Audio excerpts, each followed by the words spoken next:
live? Talk about Life Touch. We're live. Are we live? We're live. Okay. Buns, burgers, big ideas. Welcome back, Buns, Burgers, Big Ideas. We have another guest today. We're so excited to welcome Mr. Nick. How are you? I'm great. Looking forward to this. Looking forward to this? You've been Yeah. looking forward to it. I know you have. I have been looking forward to it a while. You know, I was really looking forward to you guys calling me and like sending me a letter in the mail and like officially giving me like that. we Like, did. Oh, you did. You didn't get it? Riley. Anyways, we're here. We're here, and the time is now. Yes. And, you know, no time like the present. Well, thanks for joining us. Can you tell us a little about yourself and what you do for the company and why we want to talk to you today? Why you want to talk to me, I'm not quite sure. I'm sure we'll figure that out. But what is my new role? I'm the Director of People Development. I wear and I have worn many hats throughout the years.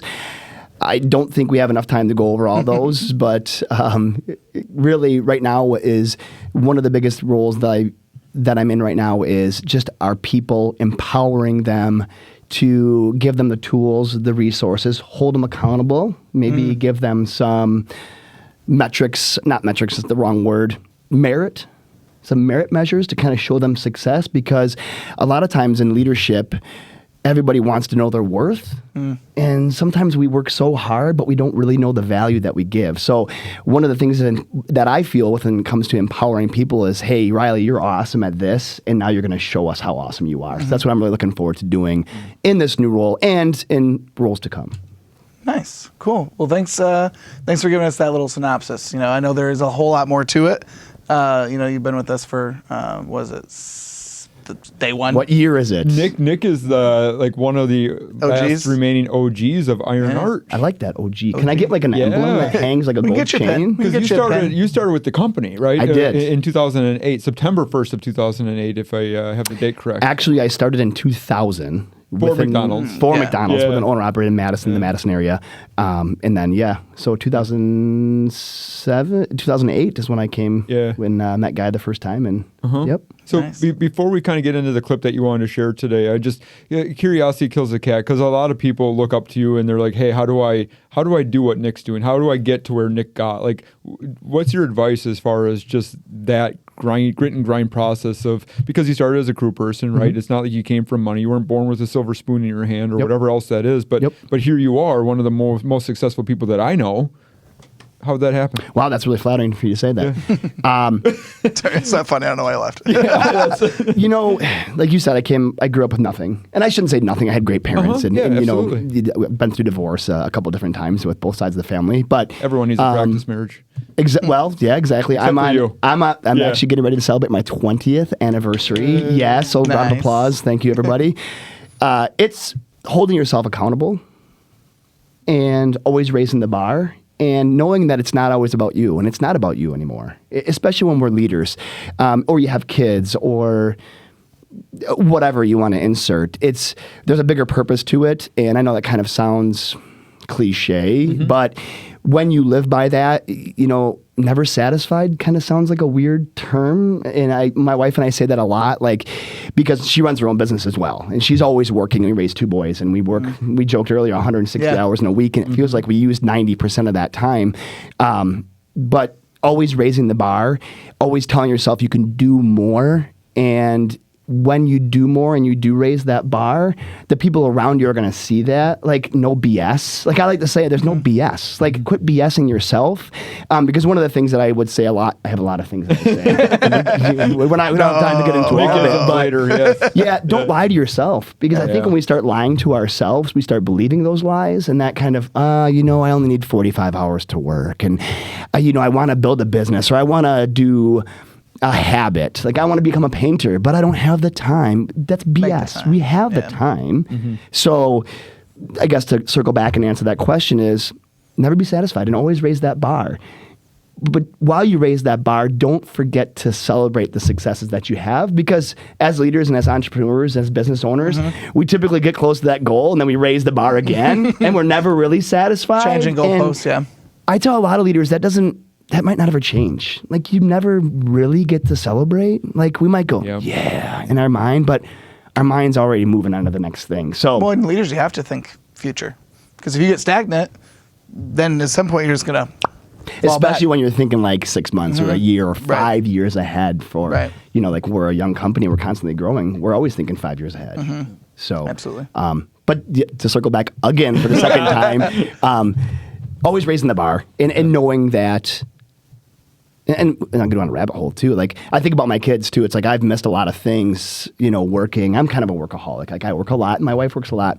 We've missed a lot of things with our kids, but we've showed them that work ethic. We've shown that the more you put into it and the more you keep raising that bar and be obsessed with yourself. And I think personal excellence is very important, whether it's health or always raising the bar or having real goals and accomplishing those goals. Personal excellence is a big thing to me. And that all boils down to the holding yourself accountable that you Correct. mentioned. Circling back for the fourth time. Correct. Within 30 seconds. And now I'm good. I think I've answered your question. No, it's great. It is and I think the self accountability is hard for a lot of people because we look for direction. We look for somebody else to tell us how high to jump or what to do or what that's going to look like. But within our company, I know we've set some high standards and we're looking for people to achieve that. But yeah, to your point, there has to be some self accountability. There has to be some grit and grind. So, but yeah, it's been a really cool career and it's been really fun to work with you. So let's play the clip. Yep. Roll it. All right. On the other end of suffering, that's the real growth of life.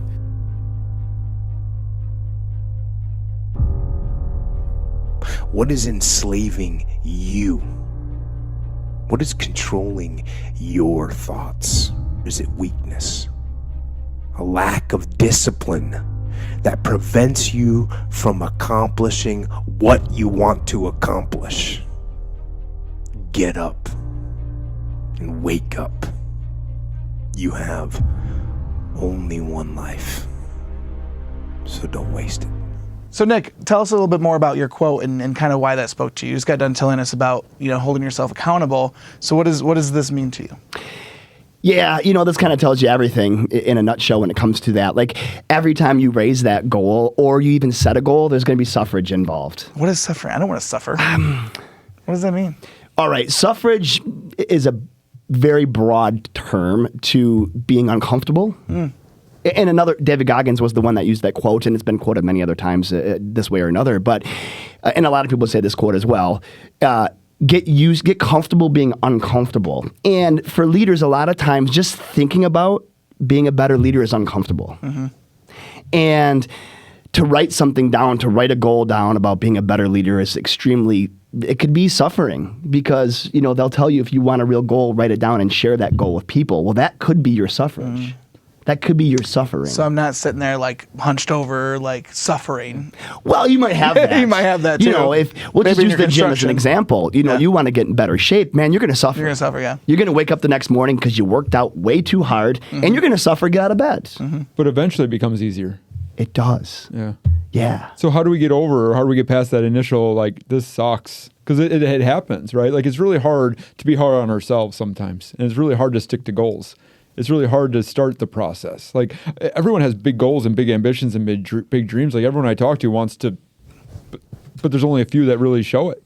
Yep, you got to find a way to measure it for yourself.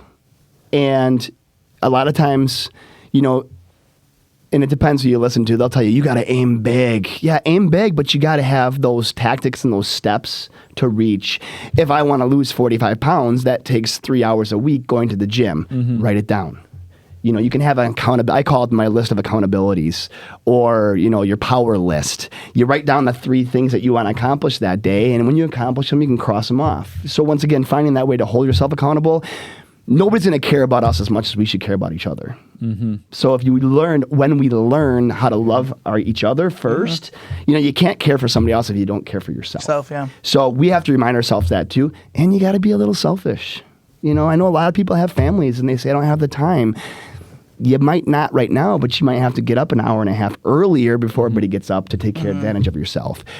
Yeah, I think you're correct in that. I think one of my bigger turning points is when I had the self-realization of like, I can't help the company, I can't help others if I'm not helping myself. And that's a hard change. And I know that you're huge on that. You're huge of advocating for your not just yourself, but for others doing the same. So how do we take that jump? How do we really get it out there? I know for me, one of my keys was just sharing that with others, like telling people what I wanted to achieve, like not just keeping it in my head, right? And maybe just not on your pad of paper, but like showing people what I wanted and being brave enough to say, hey, I might fail, but here's what I'm trying. Yeah, and that's a good point of suffrage. Eric just shared it with us. Yeah. He said it was hard for him to tell what his vision was. And you do a good job of saying, I can see us doing it. You might not see it yet, but that's like the journey. That is the, I'm trying to use another fancy word for a journey together, but. Dichotomy. Funny. No, yeah, yes, nice job. Journey. Dichotomy. But that, anyways, journey together. Because, a lot of leaders have done that journey and they've spearheaded that journey. And sometimes you're walking alone and then others will follow you. I really can't think of the name of it. But that could be your suffrage. Yeah. And once you get over that suffrage, you realize the advantages of that, and then you gotta continue to do it. And it's less suffrage. It's like doing curls. Hey, you know what? I can curl 20 pounds finally. That 25 is gonna get a little bit easier. A little easier every time. Yeah, exactly. I've heard you say quite a few times, especially like maybe in the last 6 to 12 months, it's about who you surround yourself with too. Can you just maybe tell the audience a little bit about that? Because I do think that sometimes we're surrounding ourselves with the wrong people, that we don't even realize we're surrounding ourselves with the wrong people. Yeah, it's a tough one. And it can start with family sometimes too, and that's something that we love our family, but sometimes our goals and our ambitions, Eric, that's too risky. I don't think you should do it. Mom, I'm going to do it anyways. And not that you don't love mom, but maybe you don't look at mom as a mentor or sure, as a part of your circle of influence. She's support, but maybe not. Yeah, your go-to decision maker.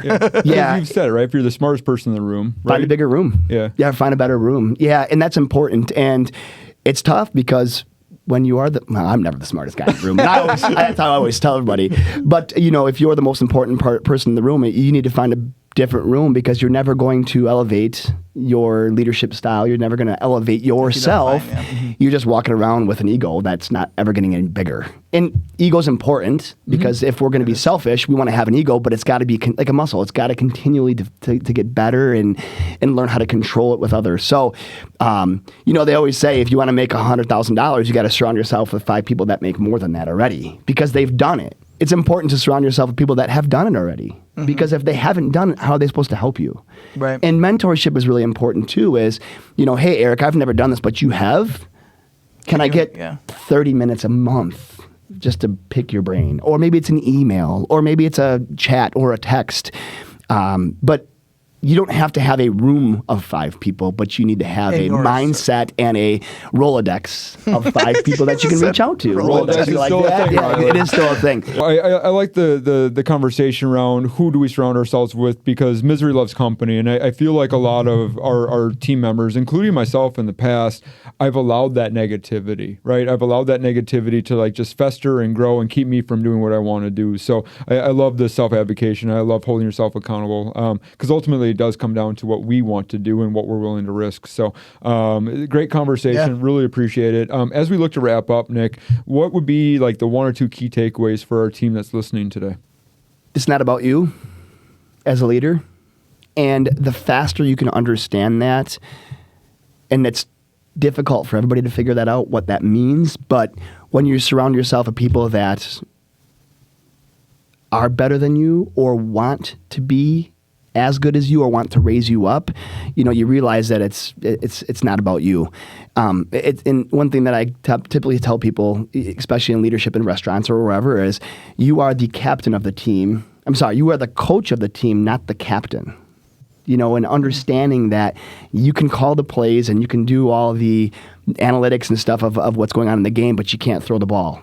So, once again, it's the coach doesn't get the VIP at the end of the day or the MVP. It's typically a player. So the more you can look at that and see that it's not about me, it's going to help you elevate yourself in leadership and everything you do. So, yeah. Nice. All right. So you're not the MVP? Oh, I am. Well, you have to be in your own mind, though. Oh, yes. You have to be your own. You have to be your own MVP. And that's exactly. And that's where your arrogance comes in or your ego. Like, I know who I am, but I'm not going to portray that to everybody. Awesome. And I think that's a really good point, right? It doesn't have to be about me. Obviously, self-advocation, taking care of yourself, mentally, physically, all that good stuff. But as leaders, we're here to lead, right? And we're here to help raise other people. So that's great. Yeah. And a lot of people want to be led by people that take care of themselves. And when they can see it too, health is important, not just for yourself, but for those you're portraying true leadership. Like when you think of like the old Greek gods that were leaders and this, that, and the other, of course they were chipped in stone and they were strong and, handsome and beautiful, but that's leadership. Like when I want to see a real strong leader, I want to see somebody that I want to be. And I want them to be, spiritually, physically, and mentally stable and in control. Of course, we're all out of control, but at least working towards that. Yeah. Awesome. Cool.